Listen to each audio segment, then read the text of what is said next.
بسم اللہ الرحمن الرحیم۔ النبی الامی یا رسول امی کا صحیح مفہوم اور مختلف علماء کی تشریحات قرآن کریم میں بیان کیے گئے لفظ امی کے مفہوم اور مطلب کو لے کر گزشتہ چند دنوں سے بہت سے اختلافات سوشل میڈیا پر سامنے آئے ہیں، تو اس ضمن میں بھی چند گزارشات کرنی چاہتا ہوں۔ عربی زبان میں لفظ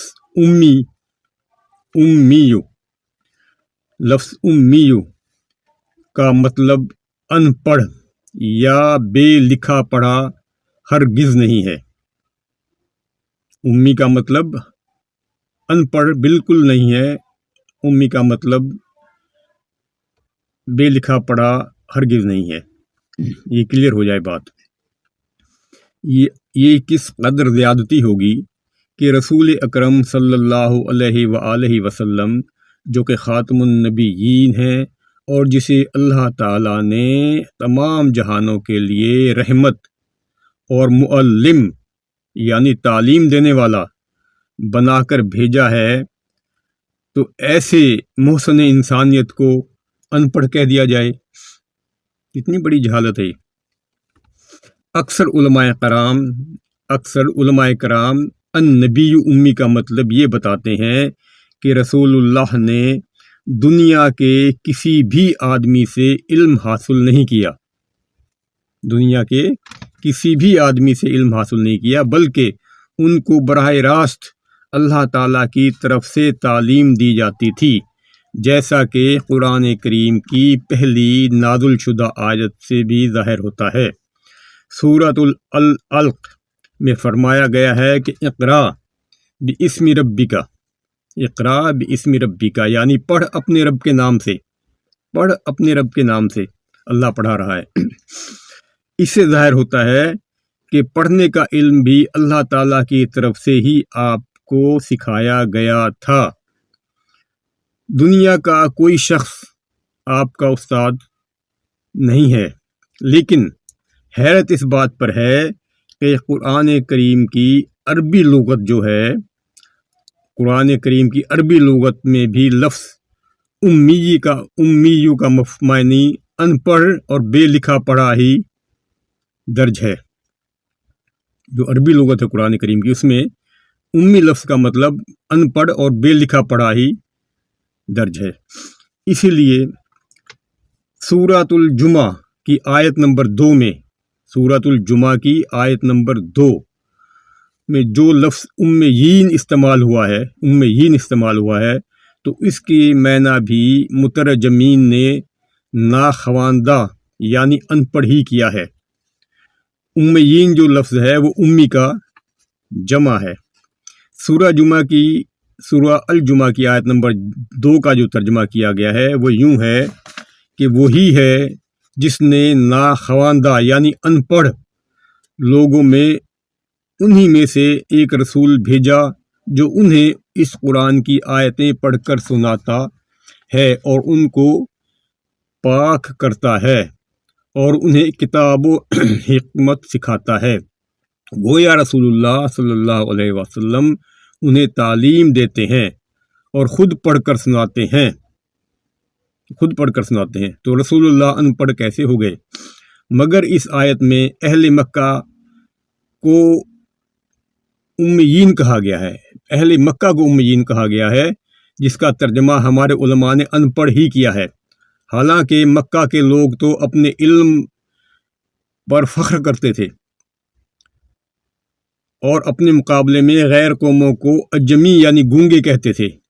اگر لفظ امیین کا معنی ان پڑھ مان لیا جائے، جو کہ لفظ امی کا جمع کا صیغہ ہے، تو پھر سورہ الاعراف کی آیت 157 اور 158 157 اور 158 میں یہ لفظ رسول اکرم کے لیے بھی النبی الامی استعمال کیا گیا ہے۔ جس کا ترجمہ مترجمین نہیں کرتے. قرآن شریف میں صرف امی کہتے ہیں، نہیں کرتے. فقط نبی امی ہی لکھا گیا ہے، ترجمے میں فقط نبی امی ہی لکھا گیا ہے. اگر لفظ امی کا معنی اللہ کی تعالیٰ کی طرف سے تعلیم دیا گیا کرتے ہیں تو پھر سورہ جمعہ میں لفظ امیین کا معنی بھی اللہ تعالیٰ کی طرف سے تعلیم دیے گئے لوگ ہی کرنا چاہیے.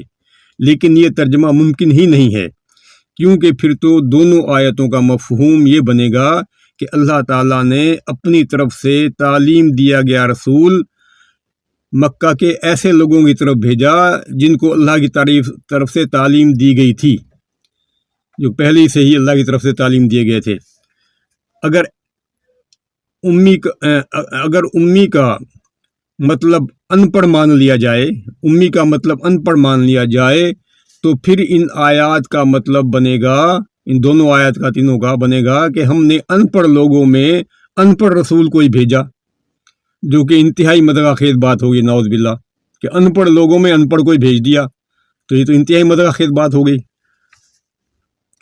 مکہ کے تو پھر آخر لفظ امی یا امیین کا صحیح مفہوم کیا بنتا ہے؟ لفظ امی اور امیین کا کیا مطلب یا مفہوم ہو سکتا ہے؟ تو اس ضمن میں ہم یہ عرض کریں گے کہ دراصل لفظ امی کا مطلب ہے، توجہ سے، کہ دراصل لفظ امی کا مطلب ہے مکہ شہر کا رہنے والا، مکہ شہر کا رہنے والا، اور امیین کا مطلب ہوا مکہ شہر کے رہنے والے، یعنی امی مکہ کا رہنے والا اور امیین مکہ کے رہنے والے.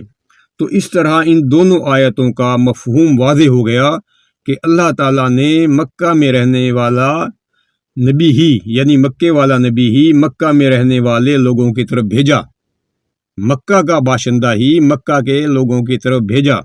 یہ بات میں نہیں کہہ رہا، بلکہ یہ علم و حکمت کی بات امام انقلاب حضرت مولانا عبید اللہ سندھی نے اپنی کسی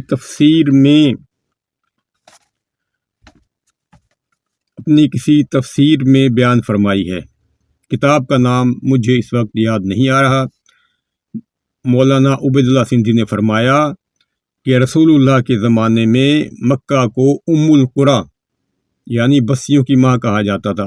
یہ تو ہمارے علماء بھی مانتے ہیں اس بات کو، ہمارے تمام علماء اس بات کو مانتے ہیں کہ مکہ کو ام القریٰ کہا جاتا تھا، ام القریٰ. اور قریٰ جو لفظ ہے وہ قریہ کی جمع ہے، قریٰ لفظ قریہ کی جمع ہے، جس کا مطلب ہوتا ہے بستی یا گاؤں یا شہر وغیرہ. چنانچہ امی کا مطلب ہوا مکہ کا رہنے والا، مکہ کی بستی کا رہنے والا، مکہ شہر کا رہنے والا. تو یہ مولانا عبید سندھی نے اپنی تفسیر میں لکھا ہے، اور یہ بالکل ہی بات جو ہے سمجھ میں آتی ہے، اور اس کا ترجمہ بھی بالکل کلیئر ہو جاتا ہے. وما علینا الا البلاغ المبین. اللہ حافظ. آج ہے 10 اکتوبر 2024 بروز جمعرات. میں اس وقت نواب شاہ میں ہوں.